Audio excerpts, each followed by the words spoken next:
The culture out in Canada was one that I wish we could reflect more here in America. They were so welcoming and so kind, especially on Newfoundland.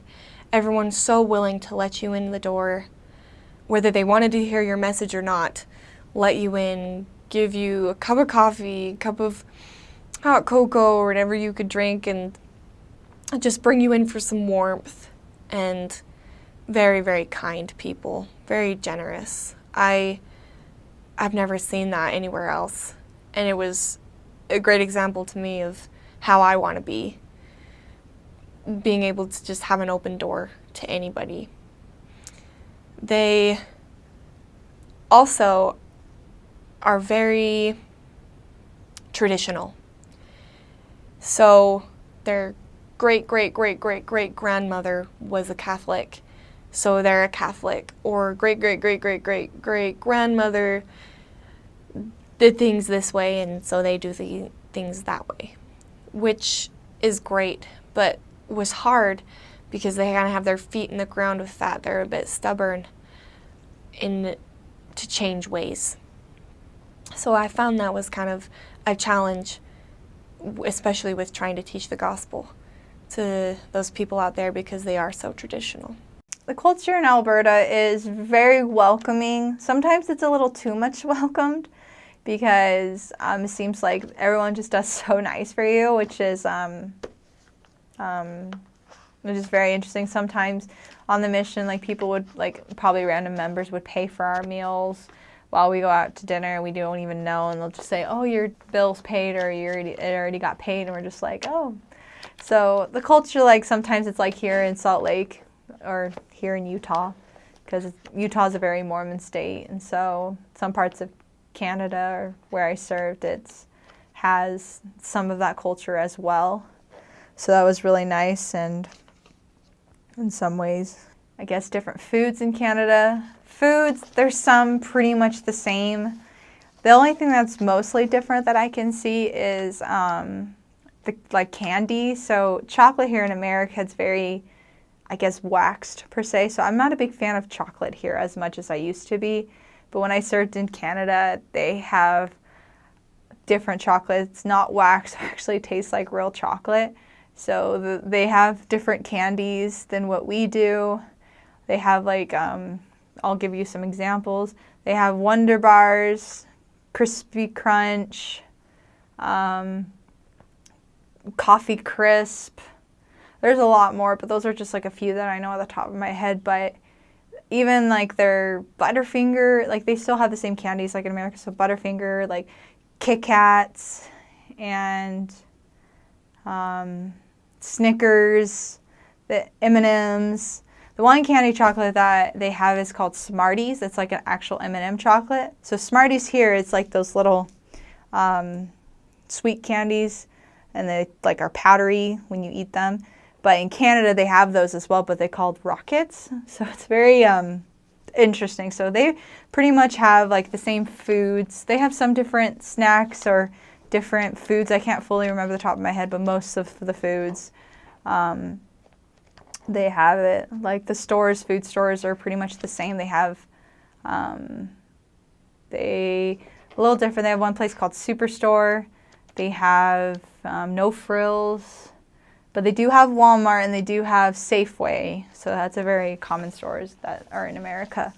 So those are some of the foods, I guess, that are a little bit different, but mostly a lot of people serve and common dishes. And when we had dinners with members was meat and potatoes. That's a very huge thing. So every meal I almost had potatoes, either any kind of potatoes, so mashed potatoes, baked potatoes, sweet potato, scallop potatoes, double twice baked, any potato you can imagine, any way, and people would serve it. Mostly it was always mashed potatoes, every meal most of the time. So I kind of got tired of potatoes, and that's why also on the mission, that's why I gained so much weight, because a lot of meat and potatoes, starch is not the best for you because carbohydrates, but that was the most common dishes. So pretty much all the foods is the same. Like I mentioned, some things were different. Demographics of Toronto itself it's like, according to the UN, the most culturally diverse country in the world. You're going to get more nationalities represented there than anywhere else. I think part of that is because of the immigration policies in Canada. They're very open to immigration. They have very good policies in terms of like, it's easy for family to come over too. And so I think there's a big appeal there, and it's just a great city. You know, it's very friendly to people of all different cultures, because that's almost become the city's culture itself, is that it has every culture in it. So I think that it feels safe. You know, you feel like you can come to Toronto and be who you are, which is nice. I liked that about Toronto a lot. You know, in the city itself, there's a lot of Chinese speakers, whether that's Cantonese or Mandarin. I'd say that's probably one of the biggest demographic groups. There's also a lot of people from India. The apartment complex that I lived in, I was very much in the minority. Almost everybody in our complex was from India, and so that was fun. I didn't get to teach anybody from India, but I got to meet a lot of people and, you know, create some good friends that way, and so that was fun. There were times on my mission where I was teaching both Chinese speakers, and then the English missionaries, they teach all different nationalities, and so I was teaching some people from Slovenia. I was teaching some people from Romania. I taught a number of people from Africa and from Jamaica, those areas. We had, in terms of like language speaking missionaries, we had Farsi speaking missionaries, Korean speaking missionaries, Cantonese, Mandarin, Portuguese, Spanish. There were some like other times where there's a couple other languages that got represented because people were able to come together, you know, whether it was like a Tagalog speaking companionship or whatnot, but there was just tons of different languages. And you know, on every single corner you could find a different kind of restaurant, you know, with food from a different part of the world, which was fun. You know, you got to taste a little bit of everything. You got to brush up against all these different cultures. And while I was, you know, primarily teaching, for most of my mission, I was teaching Chinese speakers. I was in a Chinese ward for 9 months of my mission. And then for the other 9 months, I was either in an English ward teaching exclusively Chinese people or in an English ward teaching English and Chinese people. So I definitely got to know that culture a lot more than the others. But it was fun, even though while I was being immersed more specifically in one culture, to still get to see the other cultures and see how all of these different cultures interacted, especially when I was in like the YSA wards, because you get people from all of the different language congregations, because they have so many all coming together as sort of young adults, and getting to see how people from all across the world would become friends and find these things in common and hang out. And that was always really fun. That people have best friends from every part of the world in Toronto, and I really liked that. A general Canadian stereotype, I don't know if that's the right word, but generally when people think of Canadians, I think they think that they're pretty nice. And I think that's pretty true. I think as a missionary you get both ends of the spectrum. So I have lots of memories of tracting in the middle of the winter, knocking on people's doors, and them being so kind and saying, "Oh, we just really hope you stay warm out there." It's just thinking, if you were really kind, you would just let me in and talk with me for 10 minutes. So they were always, generally speaking, it was a pretty kind group of people. Of course, there are exceptions everywhere.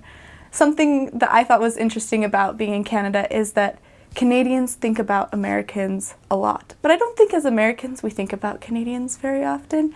But there were always conversations going on about the pros of the Canadian government or medical or such and such system versus the cons of American. They think they've got it right. They're pretty proud of what they've done, and though sometimes the conversations are about the cons of Canada versus the pros of America, but that's not as common. So, and they know all sorts of things about the United States government, and they know the states, they know American history, which I don't know. When I first went to Canada, I didn't know anything about Canadian history, so I thought that was really interesting. They have a loyalty to the Queen. Even though they're their own separate country now, she kind of still has influence in their lives and in their system. They have some fun different foods. Where I was, there was a lot of Ukrainian influence, so they had a food called pierogies that was really common. People ate it all the time. It's like a mashed potatoes wrapped kind of like a pot sticker, but not a pot sticker. Mashed potatoes. And poutine, which is French fries with cheese curds and gravy on top of it. So some funny little foods. And they do speak a little bit differently. They do say hey or a in the washroom, and just little language variances that are fun to get used to and fun to embrace as a missionary. Hockey is a big deal in Canada. Even in the summer, there are groups that just continually play hockey all year round. The mall in Edmonton, the West Edmonton Mall, is really large, and it has a hockey rink in the middle of it that they use all year. And it's the cool thing to do to grow up playing hockey and getting good at it, or supporting your teams. Edmonton's team is the Oilers. I don't know the other teams very well.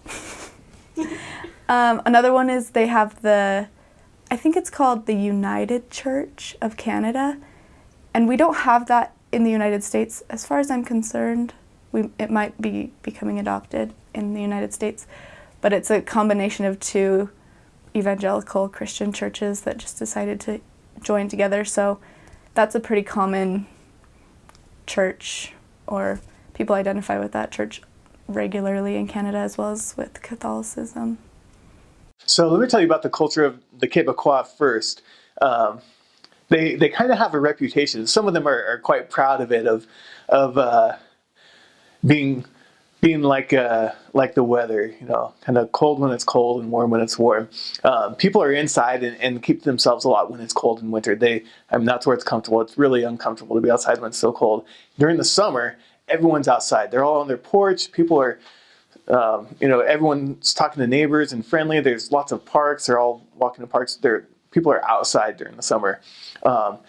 As far as how that affects the personality, a lot of people talk about how the Quebecois are cold on the outside, but they're really warm inside. Just like, it's cold outside and it's warm in their home. And what I like about that is they don't, they're not going to pretend to be nice to you or talk to you if they're not interested. They'll be direct with you. And when you do get to know and develop a friendship with them, they are very loyal and very kind and caring and hospitable people. And so I loved it. Like I felt people were, for the most part, they have a very genuine culture. And so I grew up in California, where a lot of people are very friendly, but maybe they don't want to talk to you. They'll be nice to you, but they may not want to talk to you, or they may be busy or something. And so for me, it was a contrast to meet someone who maybe seemed uninterested at first, but then actually was a really good friend. And so I liked that. I thought it was interesting. However, in Montreal, you have so many different cultures from all over the world. So let me talk about etiquette for a second. You had asked about etiquette. With the Quebecois, there was nothing different from growing up in my home and occasionally putting my elbows on the table, whatever. There wasn't anything offense. I never felt like I offended anybody by my etiquette at the dinner table. However, when I was in Montreal, you kind of have to be a chameleon if you're in this mission. Just see what the people are doing, and a lot of times they're okay if you ask questions like what's appropriate. For example, if you're eating with the African family, you may be eating with your hand. Make sure you use your right hand, not your left hand. The left hand is used for dirty things. The right hand is used for clean things like food. If you're with a Chinese family, it's okay to pick up your bowl and drink your soup. we had one ward mission leader who was from London, and for him it was very important that missionaries used their cutlery appropriately, and for him that was important. So he helped us. He helped teach us the way we should eat according to the way he learned growing up in London. I'm trying to think. You might have to use chopsticks. You might have to. There's so many different ways. You might eat the shell of the shrimp, or you might take off the shell of the shrimp. It depends, and just kind of watch what's going on around you. But it's exciting because you really do get exposed to so many different ways. So I think it's good for a missionary in those eating situations to be observant and kind and be willing to take correction. Sometimes the correction comes pretty abruptly, and don't take offense. In the city, you have people from all different cultures, and a lot of people are new to the area, and so most people in Montreal will actually listen to you or talk to you and have a conversation, because it's kind of like everybody's a stranger. Even people from Quebec, they've come to Montreal, to the city, to work or to go to school, and so a lot of people are open-minded, especially the younger generation, like the young single adult age. Very open-minded and willing to talk about religion. You might have, they may have strong opinions about it as well. But you can have great dialogue and conversation about religion. In some of the smaller towns, I found that it really wasn't effective to be pushy, especially because they're small towns and you're probably going to see that person again the next week. And so it's really, for us, it was helpful just to, we still, of course, we're missionaries. We ask people if they're interested.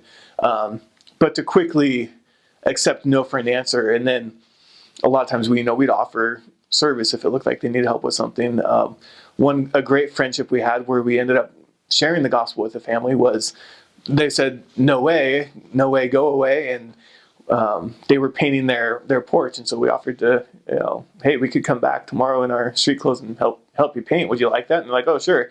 And we developed a great friendship with them, and we'd see them about once a week just as friends and say hi. And finally, they asked about religion. And so I think it's a culture where it didn't really pay off to be pushy. It helped to be patient and just be create some awareness. Most people weren't aware of the Church of Jesus Christ of Latter-day Saints. And I think since I was there, while I was there, and since I've been there, a lot has been done to develop awareness of the church, and people know who the missionaries are, and a lot of people distinguish now between missionaries from our church, from the Church of Jesus Christ of Latter-day Saints, and other missionaries from other faiths. One thing that we did that was exciting, I'll share this story quickly, is we went to a baseball game, the Montreal Expos, before they moved away from Montreal, and somehow it was arranged that we got to sing, the entire mission would sing the national anthem at the beginning of the game. And so we did. So we had, I think we had about 200 missionaries at the time singing the national anthem, around the pitcher's mound. And we were in the tunnel giving high fives to the San Francisco Giants as they went out to play. And that was just a really cool experience for us, first of all. But for weeks after, missionaries would see people in the park or out on the street and said, hey, you're one of those people that was at the game. And so these baseball fans recognized and remembered us. And just being out there and being, trying to be part of the community really helped a lot to create awareness and start the dialogue of religion with people. Tracting during hockey games is not the best idea, because the people that are home watching the hockey games don't want to be interrupted. But you can street contact, because obviously those people don't care so much about the game. Take your shoes off when you go into anyone's home, and often they'll have a pair of slippers for you to wear. They make fun of Americans for leaving shoes on inside homes, which is kind of funny. We got fed everything. Again, because of the cultural diversity. I tried Nigerian food once and was literally on fire, inside and outside. It was so hot and delicious. Learned to love Jamaican food, and that's still my favorite. And when we went to members' homes, got a variety of things. They really like Caesar salad. You may have heard of Poutine, which is like French fries with cheese curds and gravy. That's a very Canadian dish. and it's an acquired taste. Milk comes in a bag. That will surprise you. And you have to figure out how to pour it without spilling all over everything else, but it's actually a pretty resourceful way to sell milk. I had oxtail once. And balut. That's Filipino. It's the duck fetus that's like 18 weeks old or something, and they boil it, and then you eat it. And chicken feet. I had chicken feet.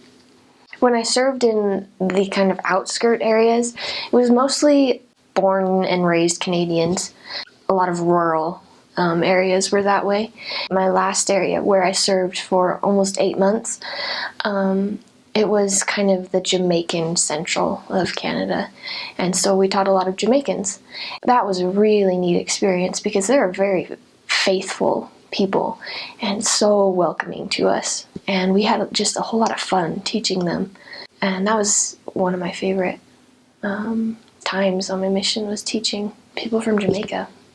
They kind of just accepted everything we taught them about God, and although it was hard to get a lot of commitment, they were very committed to faith. Just the basic principle of faith. And they knew that if something was wrong in their life, that it would be taken care of because they had faith in God.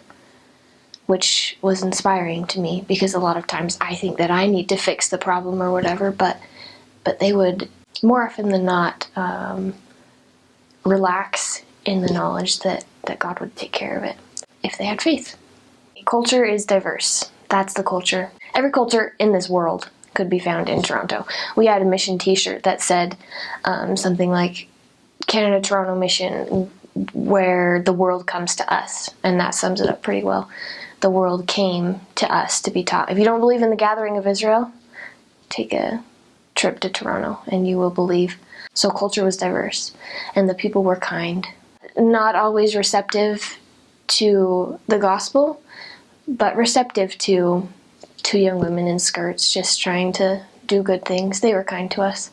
It was really fun to meet people from all over the world, and we would do our best to learn a few phrases in everybody's language, so then when you encountered someone from Russia again, you could use those phrases, and they loved it. So that was a lot of fun too. So although I was an English-speaking missionary, and there were all sorts of different wild languages spoken by the missionaries there were still people from corners of the world that weren't covered by the other language missionaries, and if they spoke English well enough for the English missionaries to teach them, then we kind of got the leftovers from the investigators and people that didn't fall into the other stewardship of the other language missionaries.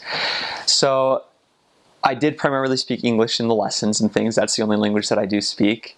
But I was able to experience all sorts of different cultures. And especially being in different leadership positions and capacities, you'll go on exchanges with district leaders or with zone leaders. And sometimes those members in your district or zone are Farsi missionaries or Chinese missionaries, and you'll sit in a Chinese lesson. And although you may not be able to understand the words that are being spoken, you can understand and almost know what's going on just by the feelings you receive. And oftentimes your temporary companion will even ask you to share something, and he'll translate for you, and you can still be a big force for good in those lessons. I remember even contacting down in close to downtown Toronto, and you would sometimes go an hour or an hour and a half without seeing a white person. You would be speaking to people from India and from China and Russia and Iran and all over the place. And although you may pass many of those people off to other missionaries, if they wanted to learn about the gospel, it's still your job to be the initial contact with the church for them, and you've got to display the gospel in a way that's meaningful to them, to Muslims and Sikhs and Hindus and Taoists and all sorts of people. And ultimately the truths that are true for us are the same for them, but you learn how to apply those in different ways to different people from different parts of the world.